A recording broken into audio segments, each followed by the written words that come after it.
células descamativas, grasa, carbohidratos no absorbibles, proteínas y catabolitos de la bilis y otros, ¿no? Entonces, las heces básicamente tienen un alto contenido de agua y sabemos que hay un buen porcentaje de las heces que son detritus bacterianos que son eliminados después de haber estado en la microbiota del intestino. Vamos a ver esto de acá. Vamos a avanzar nuevamente y entonces el problema del estreñimiento está dado por alteraciones, ¿no? Sabemos de que el colon es una zona de motilidad lenta, ¿no? Mientras que hay zonas de motilidad de tránsito rápido, como puede ser la zona del intestino delgado y la zona del esófago, mientras que la llegada del alimento de la boca al estómago dura menos de un minuto, el tránsito del intestino delgado, que es bastante largo, en general es de 1 a 6 horas, en cambio, el estómago tiene un tránsito lento que varía de 1 a 6 horas y el intestino tiene un tránsito lento que puede hacer de que el contenido del intestino pueda tener una motilidad en el término de 24 a 72 horas. Y esto es necesario para que la absorción del contenido del líquido, del contenido del colon pueda ser efectivo y absorberse en su mayor proporción. Saber de que el colon tiene dos formas de funcionar, ¿no? Una que es la forma del esfínter, en el cual puede regular un poco el pasaje del contenido, el esfínter de la válvula ileocecal, como también el esfínter de la ampolla rectal. Y tiene el colon movimientos fásicos, es decir, que tiene fases y que son fases propulsivas de tipo segmentario. Entonces, si vemos esos movimientos fásicos, que son un factor importante para que el colon tenga su funcionamiento adecuado, ¿no? Entonces, entre esos movimientos fásicos, el colon puede tener, hay comunidades de segmentos del colon que son las austras, y las austras pueden tener movimientos dentro de las austras, que es el punto A, puede ser austral, intraaustral significa que lo que estaba en lo más interno de la luz del austra pasa a la periferia y lo que estaba más externo pasa a la parte más interna. Luego de eso hay una serie como de un batido del contenido de las heces. Todo eso hace que el líquido que pueda estar en contacto con las células para ser absorbido. Después hay un movimiento entre asas.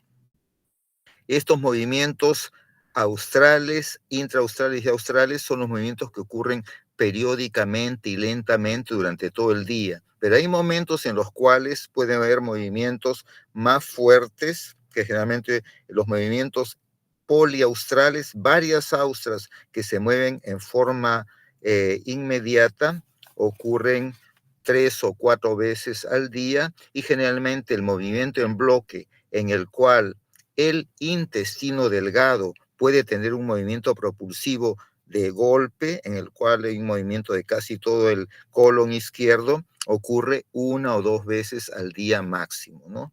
Y eso es lo que hace que exista pacientes o personas, ¿no? Porque esto no es pacientes, esto es lo normal, exista movimientos en personas que tienen una mayor frecuencia defecatoria y otros que tienen una frecuencia defecatoria más lenta.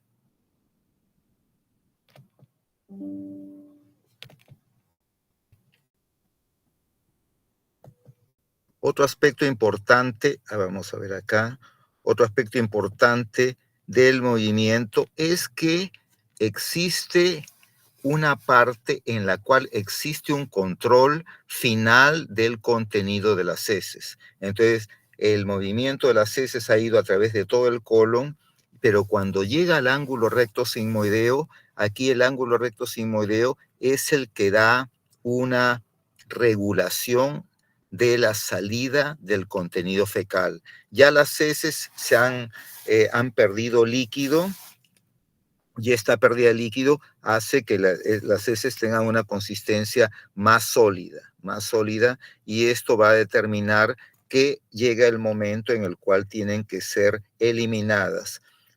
Pero el ángulo recto sigmoideo es el ángulo que determina el momento en el cual se va a eliminar el contenido de la defecación. Cuando esto no funciona tan bien, puede haber lo que llaman disquesia u obstipación, en el cual el ángulo recto sigmoideo no se relaja en forma adecuada, ¿no? Y esto hace que el paciente tenga una sensación de querer ir a hacer su deposición y sin embargo la deposición no es efectiva. Esto puede ocurrir por defectos en el estímulo neurocerebral del deseo de defecar, o una alteración neuroespinal sensitomotora del esfínter externo y contracción abdominal, ¿no? Esto es muy frecuente en pacientes que tienen problemas neurológicos, o pueden haber los pacientes que, por ejemplo, han tenido una lesión a nivel de la columna y pueden tener una parálisis de este estímulo. Los pacientes que han tenido accidentes pueden tener este problema alterado y van a tener un estreñimiento debido a esta alteración.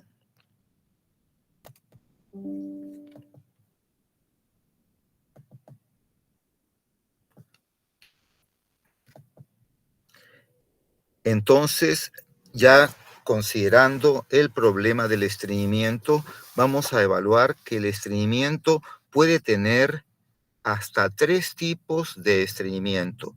Un estreñimiento en el cual el tránsito del colon es normal, que es la mayoría de los pacientes estreñidos. Puede ser el que ocurra con un tránsito colónico retardado, los movimientos del colon es muy lentos, o aquel paciente que tiene dificultad para la evacuación rectal. Es lo que hemos visto en la diapositiva anterior, en la cual hay un problema de disquesia o obstipación. Y eso también va a ser útil para el tratamiento definitivo de los pacientes.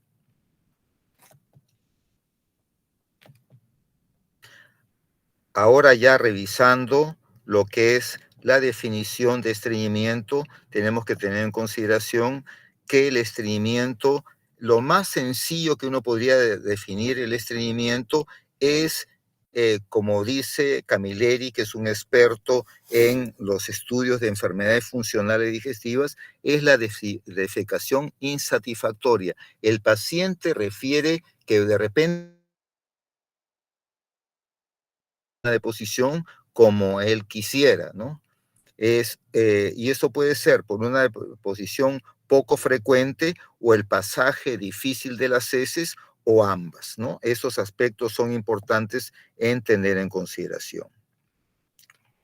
Y entonces, cuando evaluamos a nosotros, a los pacientes, hay la denominada definición de estreñimiento crónico, es la definición Roma 4. Roma 4 es cuando el paciente, los estudiosos han visto, ¿no?, qué es lo que se produce en los pacientes para que el paciente pueda tener estreñimiento. El estreñimiento solamente es una frecuencia retardada, no necesariamente. Entonces, se considera que el paciente es estreñido cuando ocurren por lo menos 2 o más de las siguientes características. Uno, que haga esfuerzo al defecar por lo menos una de cada 4 veces que hace su deposición. Las heces son duras o pequeñas, al menos una de cada 4 veces que va a hacer su deposición. Hay una sensación de evacuación incompleta al menos una de cada 4 veces que hace su deposición. El paciente evacuó, pero siente que no ha evacuado todo, ¿no? Hay una sensación que la deposición no pasa o está como bloqueada al menos una de cada 4 veces que hace su deposición. En algunos casos puede ser necesario que exista maniobras manuales que ayudan a la defecación al menos una de cada 4 veces que hacen su deposición. Y la presencia de menos de 3 deposiciones a la semana, ¿no? Entonces eso es importante. El paciente estreñido no necesariamente es el paciente que defeca poco. El paciente puede hacer sus deposiciones todos los días, pero si es que defeca con esfuerzo, defeca a veces duras, tiene una sensación de evacuación incompleta, todo puede hacer que el paciente se englobe o cumpla las definiciones de estreñimiento, ¿no? Esos son unos puntos importantes que tenemos que ver. Y siempre que se pregunta al paciente, hay que ver que el paciente no esté tomando laxantes, porque el paciente puede decir, yo voy al baño todos los días y hago en forma bien, sin ningún tipo de problema, pero eso sí, tengo que tomar mi aceite de ricino, tengo que tomar mi lactulosa, ¿no? Entonces, si es que toma algún laxante, eso no vale para... Entonces uno dice, pero ¿qué pasa cuando usted no toma eso? Ah, no, imposible. Yo no hago deposiciones en una semana, en 10 días, y tengo esas muy duras, ¿no? Entonces es una cosa. Y también el paciente no debe tener dolor abdominal acompañado del estreñimiento, porque eso yo indicaría que tiene un síndrome intestino irritable de tipo de estreñimiento. Entonces el paciente puede tener el deseo de ir al baño, pero no necesariamente dolor, ¿no? Entonces esos datos son importantes a preguntar a los pacientes que tienen estreñimiento.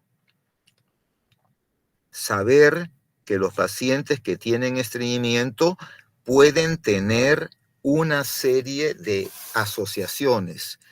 El gran porcentaje de los pacientes pueden tener un estreñimiento asociado a un intestino irritable, es decir, que hacen su deposición y defecan con dolor, ¿no?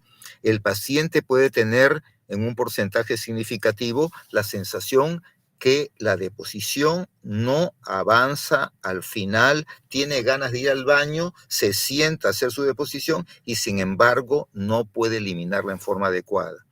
O el estreñimiento simple y llanamente es un estreñimiento en el cual el tránsito del intestino es lento. Lo típico de los pacientes que tienen tránsito de intestino lento es que no tienen tanta molestia. Dicen, yo, si no fuera porque tengo que ir al baño a hacer mi deposición, yo tranquilo estaba 5 o 6 días sin ir al baño, ¿no? Es algo característico de los pacientes que tienen el tránsito intestinal lento. Todos esos datos son importantes porque nos hacen entender bien, ¿no?, el, el motivo por el cual los pacientes tienen que ser evaluados. Porque lo más frecuente nosotros es, le damos un laxante y decimos, asunto arreglado, ya estás yendo al baño en forma normal todos los días, pero el paciente tiene sensación de dificultad, tiene que pujo, tiene inconvenientes para hacer su deposición y no hacemos esto en forma adecuada. Para poder determinar cuál es la causa del estreñimiento, si es por tránsito lento, si es por disinergia o la parte distal, se necesita hacer en algunos casos estudios adicionales para poder determinar cuál es la causa, ¿no? Y entonces en ellos, una de las cosas que uno puede hacer es darle a tomar unas cápsulas que son unas cápsulas radiopacas que se pueden ver a través de una radiografía y se le da a tomar unas cápsulas, el paciente los toma y 5 días después uno ve esos marcadores radiopacos dónde están. Cuando los marcadores radiopacos después de 5 días todavía se encuentran y están diseminados por todo el intestino, eso nos indica que hay una motilidad del colon alterada. Si encontramos que no se encuentra ni una cápsula y el paciente es estreñido, decimos el paciente tiene un tránsito normal, pero sin embargo está estreñido. Y si las cápsulas todas están en la parte final del intestino, el paciente tiene una evacuación alterada y tiene un cuadro de disinergia. Y eso, como digo, es útil e importante para poder después dar un tratamiento, ¿no? La gran mayoría de los pacientes como que no tienen un estreñimiento muy marcado y el tratamiento de la dieta va a ser suficiente, ¿no? Pero en los pacientes que tienen dificultades para un tratamiento mejor, entonces tenemos que saber cuál es el motivo por el cual el paciente es estreñido. Y una de las partes importantes del estudio del estreñimiento es ver qué características que tienen las heces en los pacientes estreñidos. Y hay una escala de la Universidad de Bristol en la cual van desde las heces, que son muy pequeñas y redondeadas y duras, hasta la escala en la cual las heces son completamente líquidas. Obviamente, la escala 1 al 2 son la escala del paciente estreñido. En el paciente puede tener como pelotitas, uno dice, hago como el conejo, como el cuy, ¿no? Así en pildoritas. O el paciente siente como que las heces están todas pegadas, ¿no? Son como esas pelotitas, pero pegadas. Es lo típico del paciente estreñido. Si el paciente tiene otro tipo de consistencia a las heces, por lo menos esa no es la característica de las heces del paciente estreñido. Puede ser estreñido, pero hace sus deposiciones normales. Otro aspecto que tenemos que tener en consideración en los pacientes, ¿no? Es saber que la gran mayoría de los pacientes con problemas de estreñimiento, la causa del estreñimiento es una causa funcional, ¿no? Porque casi siempre el estreñido está preocupado pensando que pueda tener un cáncer, que pueda tener alguna enfermedad grave. La gran mayoría de los pacientes estreñidos son funcionales. ¿Por qué?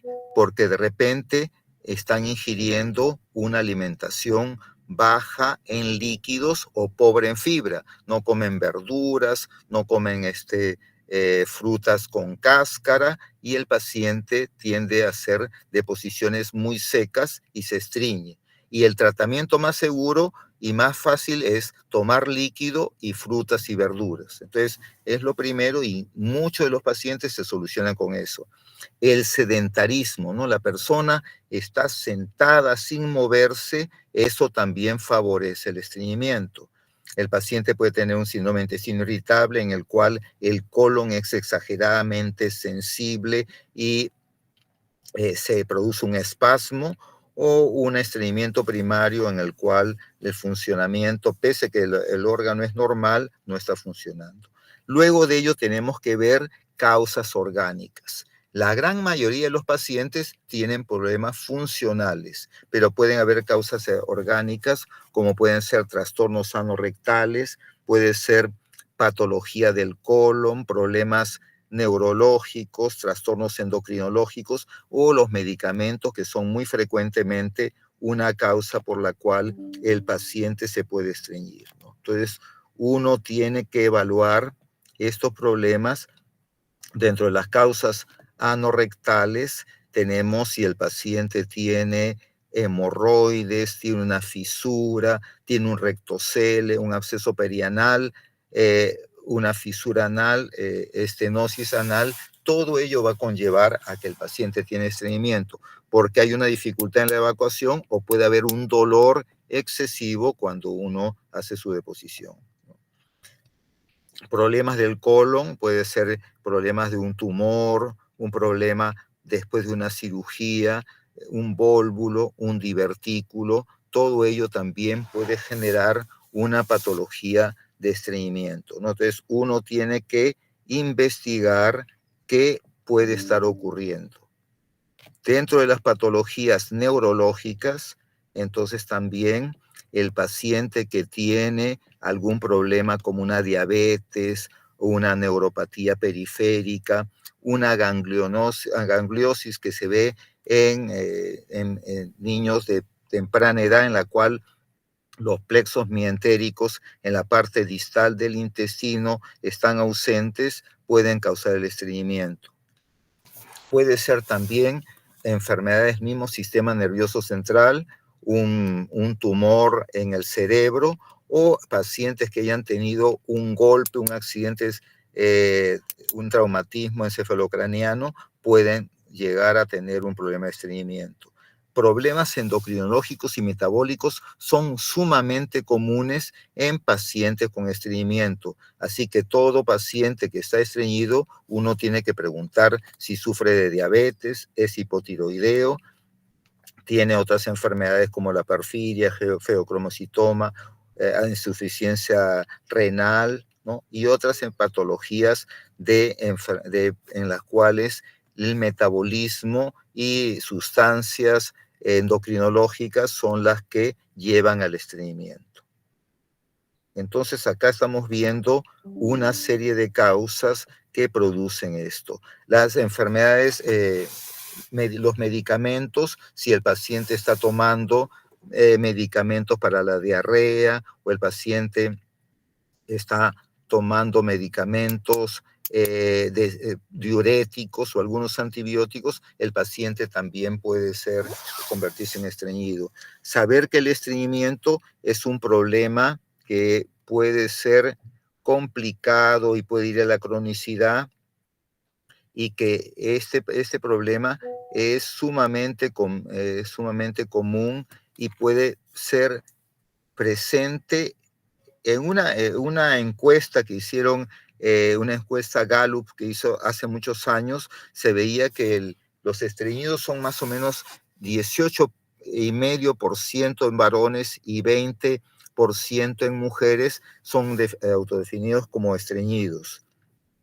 Y cuando el paciente ya tiene más de 65 años, esto prácticamente se duplica, 30% en varones y 42% en mujeres. Así que es importante tener en consideración que es un problema sumamente frecuente. Entonces tampoco vamos a estar considerando que el paciente, cuando tiene este problema, vamos a hacerle los exámenes a todos los pacientes, ¿no? Entonces, a ver, vamos a ver qué otra.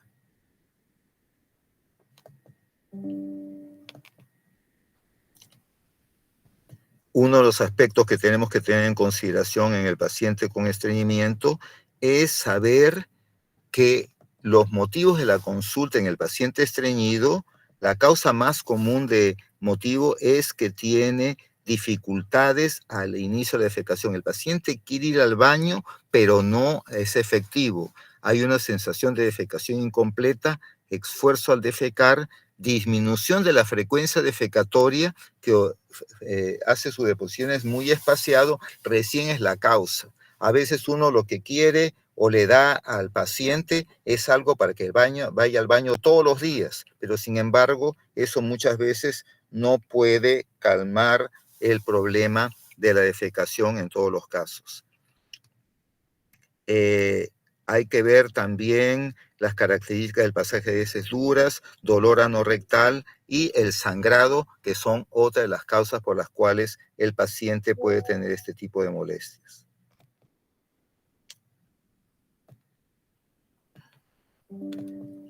Habiendo tantos pacientes que tienen problema de estreñimiento, entonces, ¿en qué pacientes se hace la evaluación general o la evaluación completa? Aquellos pacientes en los cuales el problema es,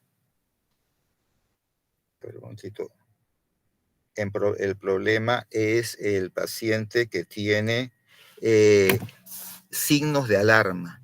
Entonces, aquel paciente que está perdiendo peso, aquel paciente que es mayor de 50 años, aquel paciente que tiene antecedentes de cáncer o enfermedad inflamatoria intestinal, aquel paciente que tiene intestino irritable, aquel paciente que tiene sangrado rectal, es mejor hacer estudios, ¿no? Porque siendo el 20% de la población estreñida, entonces si le hacemos a todos los exámenes, tendríamos una gran cantidad de pacientes para hacer exámenes del colon. Entonces, solamente en aquellos pacientes que tienen signos de alarma se va a hacer este tipo de examen. Los exámenes van a ser también cuando hay exámenes anormales, se le encuentra, pongamos, anemia, se encuentra problemas de plaquetas, una serie de exámenes fuera de lo normal, las pruebas tiroideas están alteradas, se va a poder determinar. Y si el paciente tiene sangre oculta positiva, también van a ser estudios en los cuales es necesario avanzar más con los exámenes.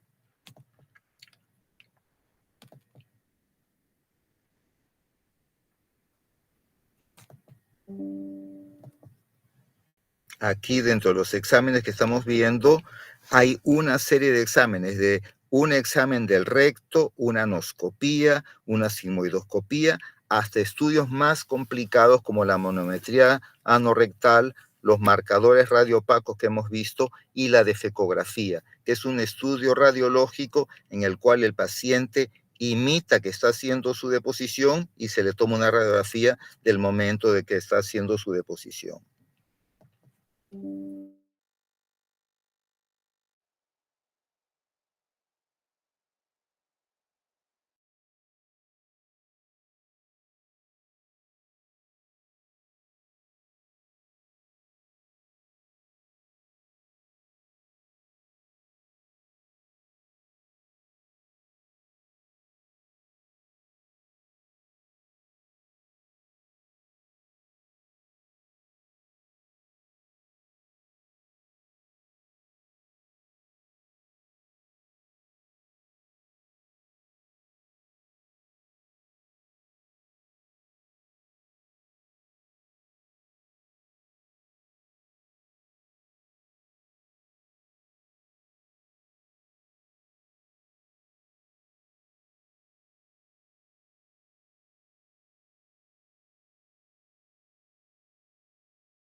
Ay, ay, ay, esto es un pequeño sufrimiento, tener que dar la clase acá, que no avanza esto a forma normal, no sé cómo lo hacen ustedes.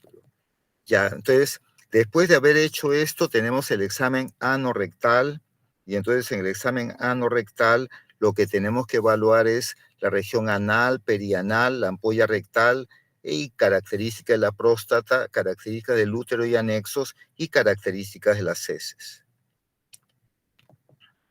Entonces es importante en el examen anal rectal evaluar la parte del ano y del recto y ver las zonas del ano y la región anal y perianal, ¿no? Esto es una cosa importante. Saber que antes de la zona de los pliegues anales, ¿no? De la línea dentada, esta zona es dolorosa y por encima de la línea dentada la zona no duele. Cuando uno tiene un paciente que tiene sangrado rectal y duele, generalmente es por debajo de la línea dentada. Lo característico es lo que llaman la presencia de fisura anal. La posición anal, generalmente la posición más adecuada es la posición número 4 de litotomía. Acá tenemos alectoscopía, qué cosa es lo que se va a ver, ¿no? Alectoscopía, uno lo que está viendo es la región del ano. Luego de ello, hay varios exámenes, hay varias opciones para seguir evaluando.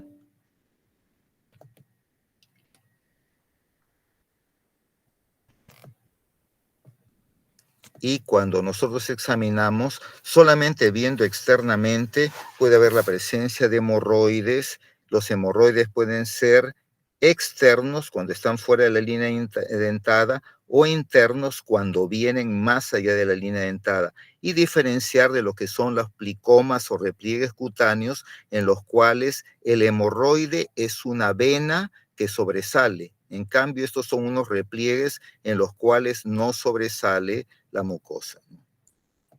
Hay también la fisura, que es una pequeña herida, ¿no? Una pequeña herida, y eso va a producir dolor porque está debajo de la línea dentada.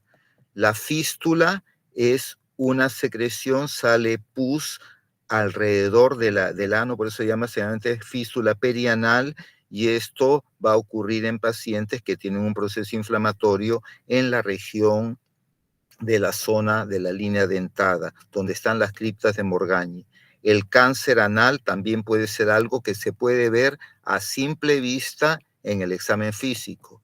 Siempre pueden haber unas series dermatológicas como pacientes que tienen problemas de enfermedad de Behçet, problemas de micosis, problemas de queratitis, problemas de psoriasis, puede haber.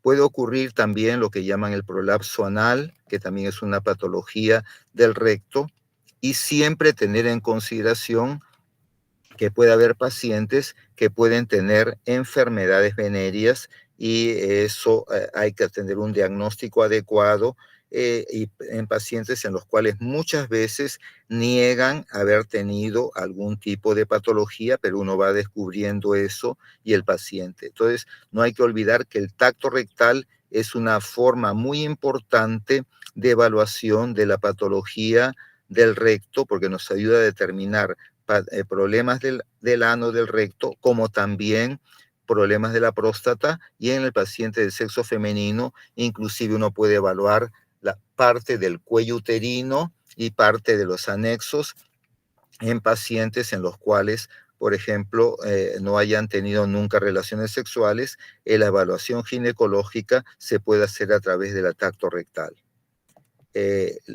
Uno de los aspectos que uno también tiene que evaluar en los exámenes de heces es la presencia de características de la deposición. Características de la deposición como puede ser las heces amarillas que flotan en la esteatorrea, las heces blancas como en la hipocolia o colia, las heces negras como el paciente que tiene sangrado digestivo alto, las heces en grosella, que son en los pacientes que pueden tener intussusección, y siempre el examen debería evaluarse en los pacientes hospitalizados las características de las heces yendo al baño, a la chata y pudiendo ver las características generales.